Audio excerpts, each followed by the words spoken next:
اللہ کے رسول صلی اللہ علیہ وسلم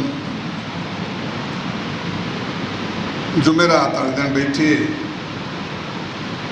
آپ نے اپنے صحابہ ارشاد فرمایا کہ فلانا فلانا فلانا لسٹ بنا کے دے دی کہ سویرے فجرے جہاد واسطے نکل جاؤ۔ تیار ہو گئے، ادھر حکم ملیا، ادھر تو نیویں کر لی، اسی ویلے سر تسلیم خم کر لیا۔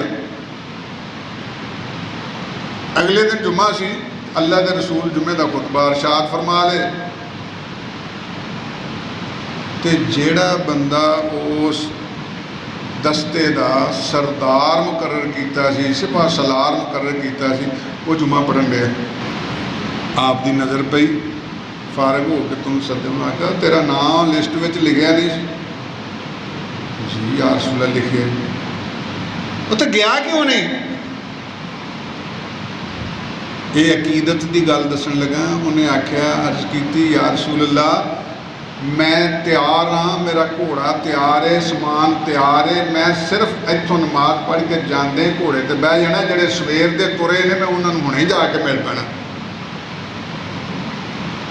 تو گیا سویرے کیوں نہیں؟ انہیں آکھیا میرے دل چ ایسا خیال آیا کہ آج جمعہ مسجد نبوی وچ پڑھ لواں،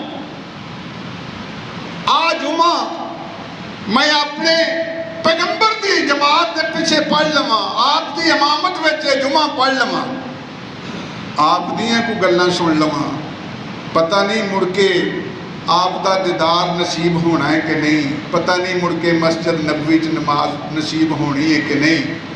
تو میں اپنی اس خواہش نو ایک نیکی حاصل کرنے واسطے تو میں مسجد رہ گیا، میں گیا نہیں۔ اللہ کے رسول صلی اللہ علیہ وسلم نے ارشاد فرمایا عبداللہ جنہ نیکی لینی سی وہ چلے گئے نے، تو ہن نیکی لبدا پھرنا ہے؟ نیکی لین والے چلے گئے نے۔ مقصد کی بھی جنہ مان لیا نیکی انہاں لے لی، تو اپنے کو نیکیاں بناؤن لگ پے ہیں، انہاں دے مقابلے تے تو کدی بھی نہیں پہنچ سکدا۔ بھاویں اللہ دے رسول دے پیچھے جمعہ پڑھیا تے نماز پڑھی تے مسجد نبوی پڑھی، جو مرضی نیکی کردا رہو تو انہاں دی نیکی نو نہیں پہنچ سکدا۔ کیوں؟ انہاں مان لئی تے تر پے۔